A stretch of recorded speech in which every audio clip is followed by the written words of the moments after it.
Welcome student, Rastogi online coaching classes में आपका स्वागत है। आज क्लास 12 के रसायन विज्ञान चैप्टर 2 चैप्टर का नाम विलयन के बारे में अध्ययन करेंगे। तो पिछले भाग में हम लोग पढ़े थे चार्ल्स वांट हाफ का नियम, बायल वांट हाफ का नियम और आदर्श विलयन का समीकरण समदाबी विलयन। यदि उस भाग का वीडियो आप नहीं देखे होंगे तो डिस्क्रिप्शन में लिंक है, वहां से जाकर के उस वीडियो को देख सकते हैं। तो यह प्रतिदिन शाम को 7 बजे लाइव क्लास चलता है, तो सभी विद्यार्थी ये 7 बजे लाइव क्लास से जुड़िए और प्रतिदिन मेरे वीडियो को देखिए। तो आज हम लोग पढ़ेंगे मोस्ट आईएमपी नियम, वाष्प दाब अवनमन। वाष्प दाब अवनमन से आप क्या समझते हैं? तो एक एक लाइन को उत्तर को अच्छे से समझिए और अपने कॉपी में क्या कीजिए, नोट करते चलिए। तो यहाँ पे अब नीचे लिखेंगे वाष्प दाब अवनमन की परिभाषा। जब किसी विलायक में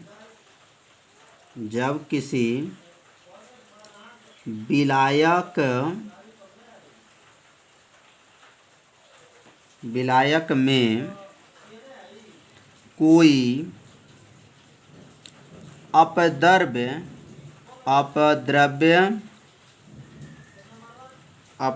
मिला दिया जाता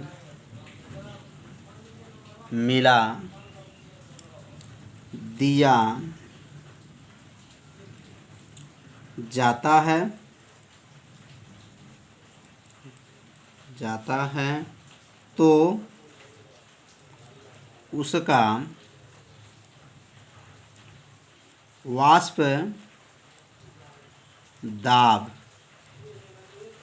वाष्प दाब क्या होता है? घट जाता है।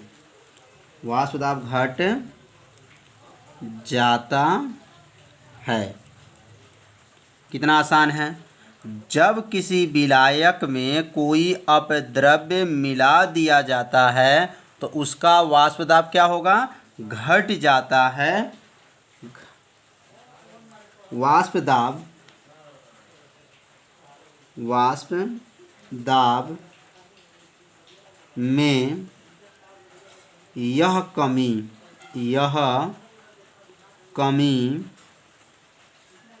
को वाष्प दाब का अवनमन कहते हैं। वाष्प दाब का क्या कहते हैं? अवनमन कहते हैं। कितना आसान है। तो इस उत्तर को ध्यान से समझिए। जब किसी विलायक में कोई अपद्रव्य जब मिला दिया जाता है तो उसका वाष्प दाब क्या होता है? घट जाता है। और वाष्प दाब की यह कमी को क्या कहते हैं? वाष्प दाब का अवनमन कहते हैं। तो बहुत आसान परिभाषा है। इस परिभाषा को अपने कॉपी में क्या कीजिए, लिखते चलिए। अच्छे से इसको क्या कीजिए, तैयार कर लीजिए। तो बहुत आसान परिभाषा था यह। अब इसे किससे प्रदर्शित करते हैं? तो यहाँ लिखेंगे इसे डेल पी से प्रदर्शित करते हैं। डेल पी से क्या करते हैं? से प्रदर्शित करते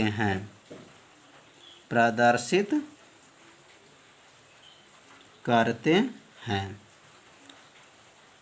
अब इसका जो सूत्र होता है, माने वाष्प दाब अवनमन का सूत्र क्या होता है? तो नीचे लिख सकते हैं यहाँ पर वाष्प दाब का अवनमन। वाष्प दाब का अवनमन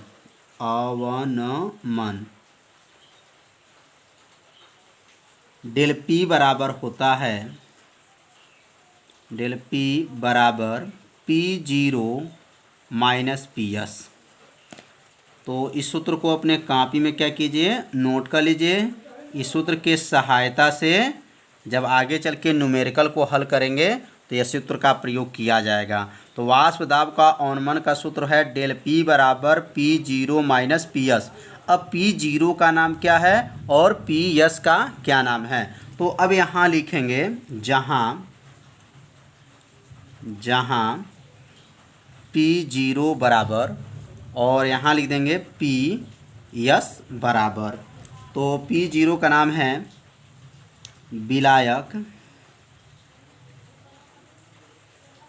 विलायक का वाष्प दाब। P0 का नाम क्या है? तो विलायक का वाष्प दाब। और इसका क्या नाम है? तो विलयन का वाष्प दाब।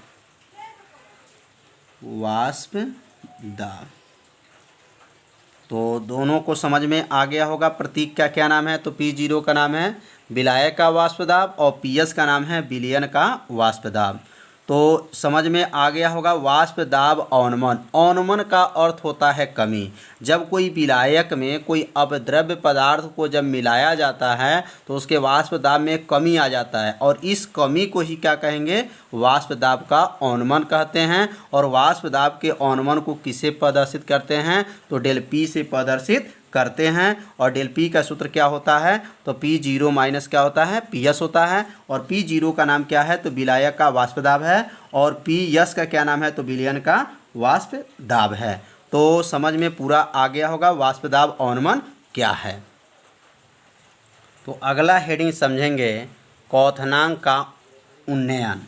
क्वथनांक का उन्नयन से आप क्या समझते हैं? तो अभी इसके पहले हम लोग क्या पढ़े हैं? वाष्प दाब का अवनमन। तो अवनमन का अर्थ होता है कमी, और उन्नयन का अर्थ होता है वृद्धि। तो जैसे उसमें उत्तर लिखे हैं सेम उत्तर इसमें भी लिखेंगे, बस थोड़ा सा क्या रहेगा?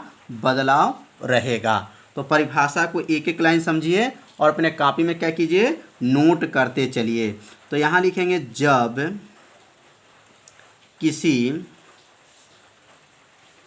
किसी विलयन में, जब किसी क्या करेंगे? विलयन में। इसके पहले क्या था? जब किसी क्या था? विलायक में। जब किसी क्या था? विलायक में। और इसमें क्या कहेंगे? जब किसी विलयन में कोई अपद्रव्य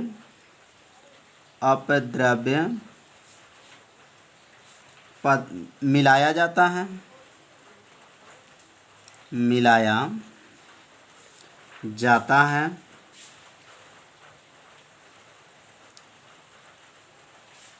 है तो उसके क्वथनांक में, देखिए ये क्वथनांक है तो यहाँ लिखेंगे क्वथनांक में वृद्धि हो जाता है।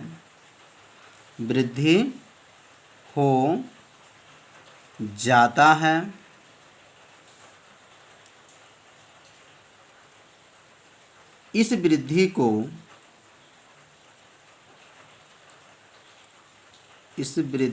को क्वथनांक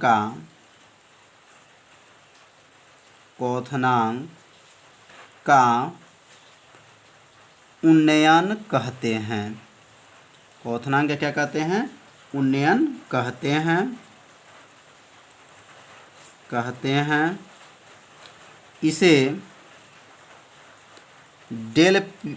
इसे डेल TB से प्रदर्शित करते हैं।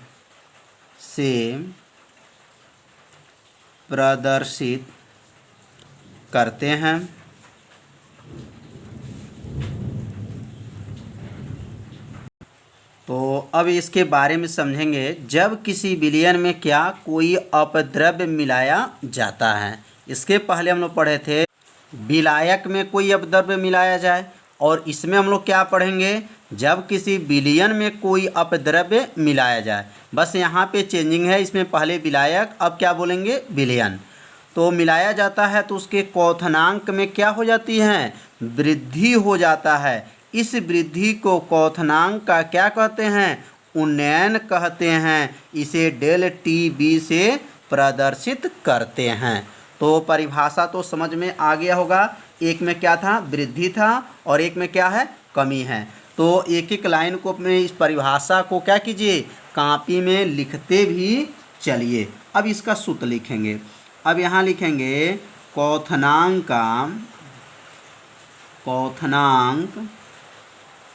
का उन्नयन। तो क्वथनांक का उन्नयन का सूत्र क्या होगा? तो क्वथनांक का उन्नयन का सूत्र होगा डेल टी बी बराबर हो जाएगा टी माइनस, यहाँ हो जाएगा टी जीरो। तो ध्यान दीजिए, आपका हो गया टी माइनस क्या हो गया, टी जीरो। इसका सूत्र है क्वथनांक का उन्नयन का। अब यहाँ पे जो है टी का क्या नाम है और टी जीरो का क्या नाम है, तो यहाँ पे नोट कर लेंगे। जहाँ टी बराबर, अब लिखेंगे जहाँ टी बराबर, तो यहाँ लिखेंगे विलायक का क्वथनांक। क्या लिखेंगे? विलायक का क्वथनांक है, विलायक का क्वथनांक। विलायक क्या है? क्वथनांक है। और टी जीरो का क्या नाम है? तो टी जीरो का नाम याद रखिए, ये टी जीरो का नाम याद रखिएगा, ये टी जीरो का नाम विलायक का क्वथनांक है। और टी का क्या नाम है? विलयन का क्वथनांक। यहाँ लिखेंगे विलयन का क्वथनांक,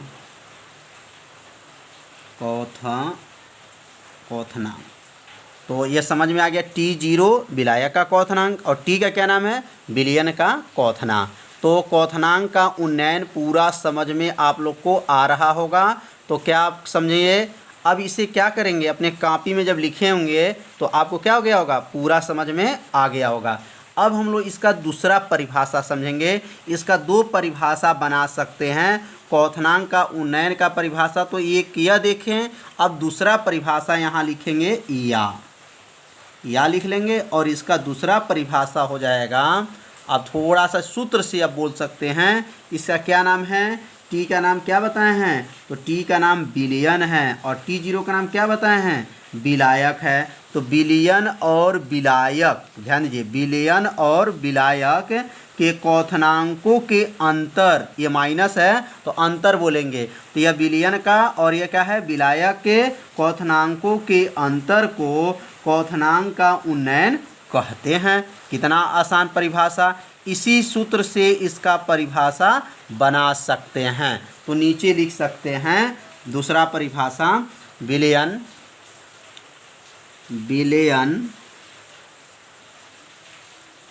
और विलायक, विलयन और क्या लिखेंगे? विलायक के क्वथनांकों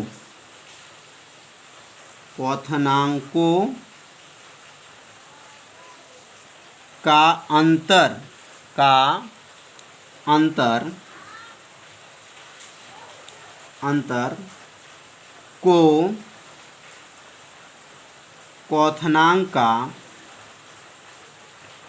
क्वथनांक का उन्नयन कहते हैं। क्वथनांक क्या कहते हैं? उन्नयन कहते हैं। तो दो परिभाषा समझ में आ गया। यह परिभाषा कहाँ से लिया गया है? तो यह सूत्र से लिया गया है। इसका नाम विलयन और इसका नाम विलायक। तो विलयन और विलायक के क्वथनांकों के अंतर, ये बीच में जो अंतर, माइनस को अंतर कहते हैं। और अब अंतर को क्या कहेंगे? क्वथनांक का उन्नयन कहते हैं। तो परिभाषा दोनों लिखिए और दोनों को तैयार कर लीजिए। अब इसमें कुछ विशेष पढ़ेंगे, कुछ विशेष नियम को याद रखेंगे। पहला विशेष क्या है, दूसरा विशेष क्या है, तो एक एक लाइन इसको भी समझ लीजिए, विशेष को भी। पहला जो विशेष है यहाँ, पहला विशेष, अब इसका सूत्र क्या नाम है? इसका जो प्रतीक है डेल टी बी, और यह जो बना है अनकर्मानुपाती भी कह सकते हैं और यह क्या कह सकते हैं? इसको समानुपाती भी कहते हैं। तो देखिए, अनकर्मानुपाती फिजिक्स में कहा जाता है और केमिस्ट्री में समानुपाती कहते हैं। तो इसका नाम और इसका नाम, दोनों का नाम को समझेंगे।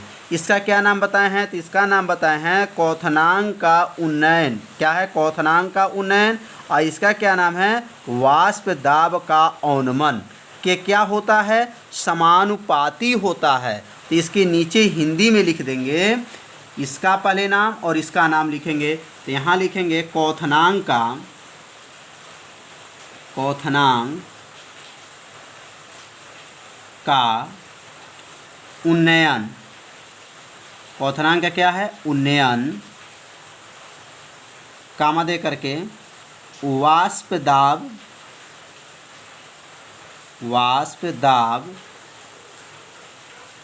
के अवनमन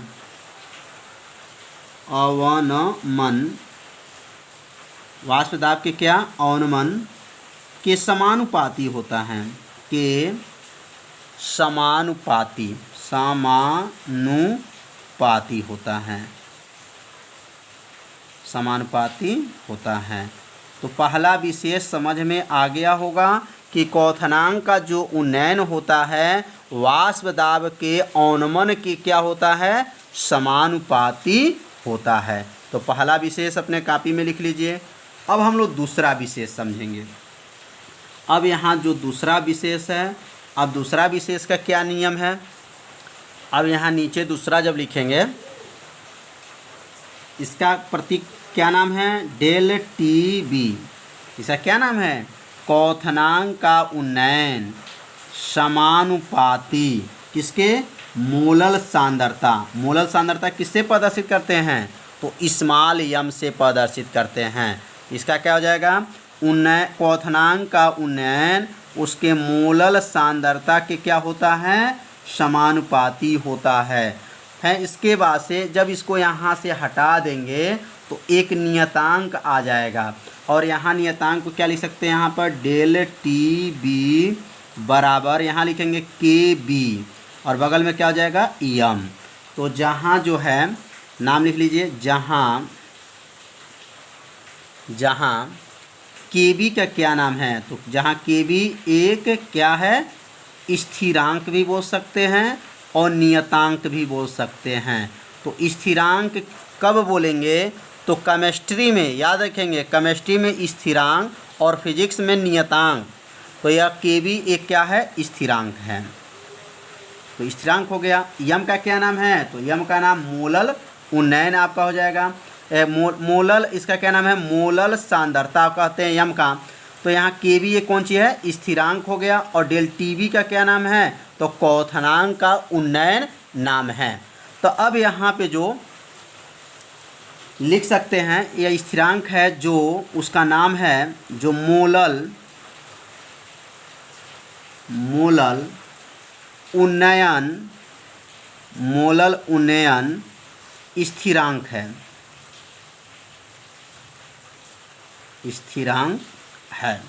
तो केबी का पूरा नाम अगर जानेंगे तो इसका नाम क्या, मोलल उन्नयन स्थिरांक है।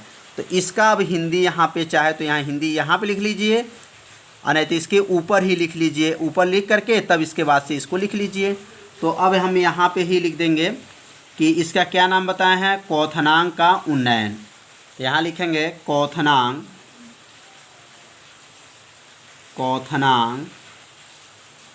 का उन्नयन, क्वथनांक का उन्नयन उसके मोलल सांद्रता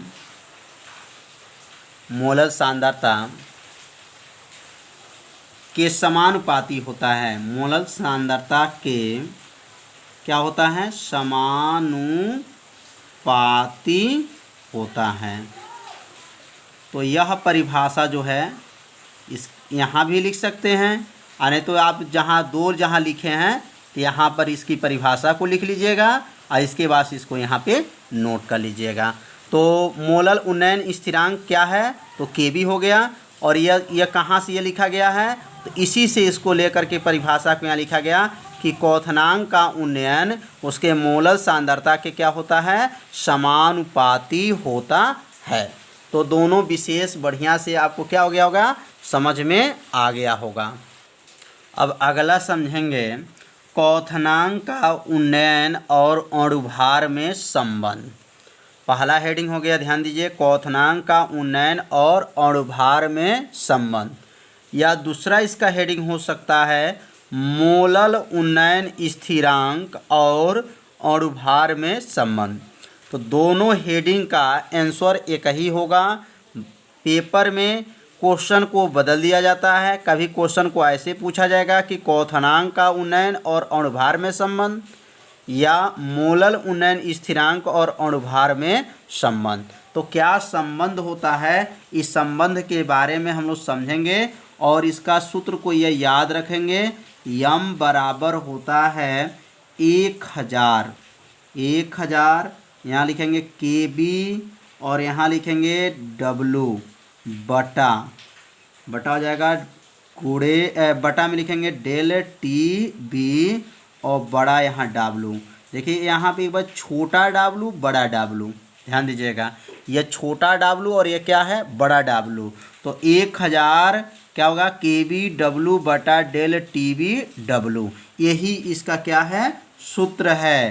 क्वथनांक का उन्नयन और अणुभार में क्या है, संबंध है। यह सूत्र के सहायता से क्या किया जाएगा, न्यूमेरिकल को हल किया जाएगा। जब ये चैप्टर समाप्त हो जाएगा थ्योरी, तो न्यूमेरिकल को बताया जाएगा। तो इस सूत्र को आप लोग याद रखिए और इसका प्रतीक को याद रखेंगे कि इसका क्या नाम है। तो लिखेंगे जहाँ KB का क्या नाम है, छोटा W का क्या नाम है, डेल TB का क्या नाम है, उसके बाद से लिखेंगे बड़ा W का क्या नाम है। तो एक एक लाइन को समझिए। अब यहाँ जो लिखेंगे डेल TB का क्या नाम है, तो KB का क्या नाम है, तो प्रयोग किया जाएगा। जब न्यूमेरिकल को हल किया जाएगा तो इस सूत्र को प्रयोग किया जाएगा। तो इसलिए सूत्र को क्या कीजिए, याद रखिए। तो आज का वीडियो आप लोग को पूरा समझ में आ गया होगा। तो ऐसा ही वीडियो को आप देखने के लिए, प्रतिदिन देखने के लिए मेरे चैनल को क्या कीजिए, सब्सक्राइब कर लीजिए और बेल आइकन की घंटी को ऑप्शन को क्या कर लीजिए, ओके कर लीजिए, जिससे कोई भी वीडियो को अपलोड किया जाए तो उसका मैसेज तुरंत आपके पास पहुंच जाए। तो कल शाम को 7 बजे शाम को मिलेंगे। तब तक के लिए नमस्कार।